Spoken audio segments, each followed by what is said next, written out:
که خوشتون اومده باشه. کامنت ها رو حتما با هم دیگه میخونیم. چیه؟ سلام. چی آقا؟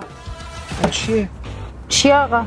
این ویدیو چیه؟ این موبایل چیه؟ این دوربین چیه؟ این کجاست؟ این داره کجا رو نشون میده به شما؟ این اتاق شماست. کی گذاشته؟ این الان کیه؟ این الان کیه؟ این منم. بر چی این کار کردین؟ بر چی رفتین تو اتاق من دوربین یواشکی گذاشتین؟ آقای جوان آخه چیزه، ببینید من میخوام با شما صحبت کنم. خب. بعد اصلا هیچ وقتی شما نمیدین، همیشه مصاحبه هامون نصفه میمونه. بخوام امیسایی میگم وقت بدم مثلا با شما صحبت کنم نمیشه. بعد من اصلا کاری نمیخواستم اصلا تو اتاق گیری نمیدونم. من تو دستشویی تو اتاق خوابتون که شما دوربین اجازه نداشتم. ندید. اصلا یعنی چی شما اجازه ندارین تو فضای شخصی؟ نه تایم لپس گیریمتون بود. نباید اعلام بکنین. آقای جوان یعنی چی دیگه نیم؟ آقای جوان خواهش میکنم ازتون. آقای جوان من اشتباه کردم، خواهش میکنم. آقای جوان خواهش میکنم ببخشید. من خیلی بگیرید کار دارم الان میخوام ضبط کنم. خب من اینجا وایسم میشه بعدش با هم یه دقیقه صحبت کنیم؟